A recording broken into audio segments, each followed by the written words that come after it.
ുമ്പോൾ ആ പരാതിയുടെ ഉള്ളടക്കത്തിൽ പലതും ഒഴിവാക്കപ്പെടാം. അവിടെയാണ് രാഹുൽ മാങ്കൂട്ടത്തിന്റെ അഭിഭാഷകന്റെ വാദം കൂടി പ്രധാനപ്പെട്ടതായി മാറാൻ പോകുന്നത്.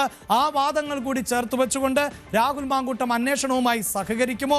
ഉപാധികളോടെ രാഹുൽ മാങ്കൂട്ടത്തിന് ജാമ്യം നൽകിയാൽ ഈ അന്വേഷണം സ്വാധീനിക്കപ്പെടാൻ സാധ്യതയുണ്ടോ? ഇനി എത്രത്തോളം നിർണായകമായ വിവരങ്ങളാണ് അന്വേഷണ സംഘത്തിന് ശേഖരിക്കേണ്ടതായി വരുന്നത്? ആ അന്വേഷണ സംഘത്തിന്റെ മുന്നോട്ട് പോക്കിന് രാഹുൽ മാങ്കൂട്ടം ഏതെങ്കിലും തരത്തിൽ തടസ്സം സൃഷ്ടിക്കുമോ? ഇത്തരം വാദങ്ങൾ കൂടി ചേർത്ത് വെച്ചുകൊണ്ടായിരിക്കും മുൻകൂർ ജാമ്യാപേക്ഷ കോടതി അന്തിമമായ ഒരു തീരുമാനം കൈക്കൊള്ളാൻ പോകുന്നത്. അവിടെയാണ് പ്രിയ പ്രേക്ഷകരെ എന്താണ് സംഭവിക്കാൻ പോകുന്നത് എന്നതിൽ ഇപ്പോഴും നമുക്ക് ഉറപ്പിച്ച ഒരു തീരുമാനത്തിലേക്ക് എത്താൻ പറ്റാത്തത്. പ്രേക്ഷകരെ ഓർമ്മിപ്പിച്ചുകൊണ്ടേയിരിക്കുന്നു, ഇത് അടച്ചിട്ട കോടതിയിൽ നടന്നിട്ടുള്ള വാദങ്ങൾ ആണ്. ഞങ്ങൾ പങ്കുവയ്ക്കുന്ന ഈ വാർത്താ ഇൻപുട്ടുകൾക്കപ്പുറത്തുള്ള വാദങ്ങൾ നടന്നിട്ടുണ്ടാകാം. എന്ത് ഡോക്യുമെന്റുകളാണ് ഈ നൽകിയിട്ടുള്ളത് എന്നത് ഇപ്പോൾ പുറത്തു വന്നിട്ടുള്ള ഡോക്യുമെന്റുകൾ, അതിജീവിത പുറത്തുവിട്ടിട്ടുള്ള ഡോക്യുമെന്റുകൾ, അതുമാത്രമാണ് പ്രേക്ഷകരുമായി പങ്കുവയ്ക്കാൻ സാധിക്കുക. അതിലെന്തൊക്കെ മറച്ചു വെച്ചിട്ടുണ്ട്, അതിലെന്തൊക്കെ ഡിലീറ്റ് ചെയ്യപ്പെട്ടിട്ടുണ്ട് എന്നതിൽ മാധ്യമങ്ങൾക്കും കൃത്യമായൊരു റിപ്പോർട്ട് നൽകുക എന്നത് അസാധ്യമാണ്. അവിടെ രാഹുൽ മാങ്കൂട്ടം നൽകിയിട്ടുള്ള തെളിവുകൾ, അതുകൊണ്ട് തന്നെയാണ് രാഹുൽ മാങ്കൂട്ടവും ഇത് അടച്ചിട്ട മുറിയിൽ വേണമെന്ന് പറയുന്നത്. അവിടെ ഏറ്റവും നിർണായകമായിട്ടുള്ളത് ഈ പ്രോസിക്യൂഷൻ, ഒപ്പം രാഹുൽ മാങ്കൂട്ടത്തിന്റെ അഭിഭാഷകൻ, ആ ചേംബർ ജഡ്ജി എന്നിവർ ഒക്കെ ഉൾപ്പെടുന്ന ഒരു ഭാഗത്തിനപ്പുറത്തേക്ക് ഇത് പുറത്തു പോകില്ല. പുറത്തു പോകുന്നത് അതിജീവിതയുടെ സ്വകാര്യതയെ ബഹുമാനിക്കുന്ന ഒന്നിൽ നിന്ന് വ്യത്യസ്തമാകും. അതുകൊണ്ട് തന്നെയാണ് ഏറ്റവും പ്രധാനപ്പെട്ട വിധി പ്രസ്താവം എന്താകും എന്ന് ഈ ഘട്ടത്തിൽ നമുക്ക് പിടിതരാതിരിക്കുന്നത്, നമുക്ക് പ്രവചിക്കാൻ സാധിക്കാതെ പോകുന്നത്. താൻ എന്ത് തന്നെയാണ് എങ്കിലും കോടതിയുടെ ഭാഗത്ത് നിന്നുണ്ടാകുന്ന വിധി എന്നത് വളരെ നിർണായകമായിരിക്കും. അത് തിരിച്ചടിയാണ്. അതായത് ജാമ്യം തള്ളുക, അറസ്റ്റിനെ തടയാതിരിക്കുക എങ്കിൽ രാഹുൽ മാങ്കൂട്ടത്തിനെ അറസ്റ്റ് ചെയ്യാനുള്ള സാധ്യതയുണ്ട്. അതല്ല എങ്കിൽ രാഹുൽ മാങ്കൂട്ടത്തിന് കീഴടങ്ങേണ്ടതായ പശ്ചാത്തലമുണ്ടാകും. ഒരുപക്ഷെ ജാമ്യം ലഭിച്ചാൽ രാഹുലിന് മറ്റു ബുദ്ധിമുട്ടുകൾ ഉണ്ടാകില്ല. വലിയ പ്രതിരോധങ്ങളെ ഒക്കെ തീർക്കാൻ ഇനിയും സാധിക്കും, പ്രതിഷേധങ്ങളെ തടയാൻ സാധിക്കും. എന്താണ് സാധ്യത? ഇപ്പോഴിതാ രാഹുൽ മാങ്കൂട്ടം കോടതിയിൽ കീഴടങ്ങിയേക്കുമെന്ന സൂചനകൾ കൂടിയാണ് പുറത്തു വരുന്നത്. ഞാൻ അത്തരം ചില വിവരങ്ങൾ കൂടി ഉണ്ടല്ലോ.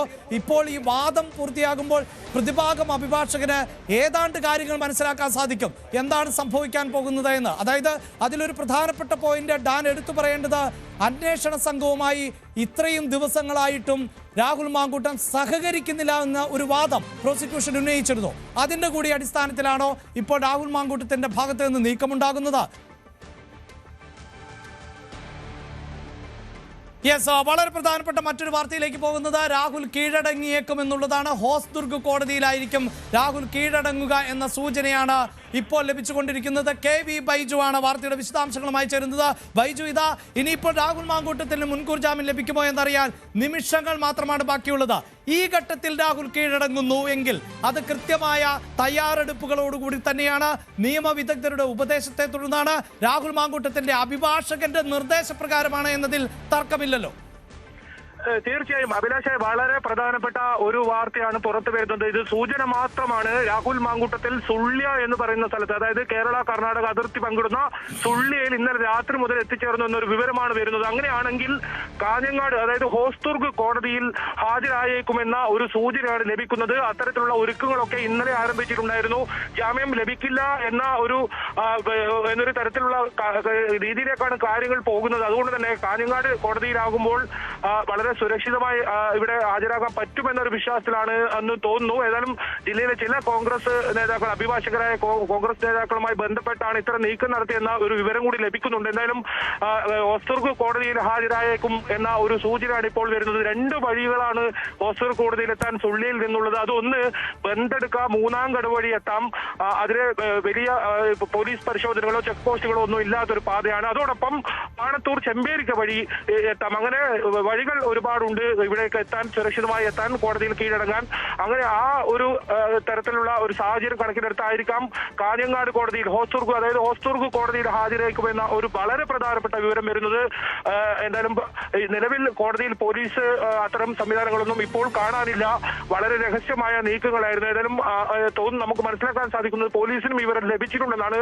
ഒരുപക്ഷെ മഫ്റ്റിയിലോ മറ്റോ പോലീസ് ഇതിന് പരിസരത്തുണ്ടോ എന്ന് സംശയിക്കേണ്ടിയിരിക്കുന്നു. എന്തായാലും അങ്ങനെ ഒരു സൂചന ലഭിക്കുന്നുണ്ട്.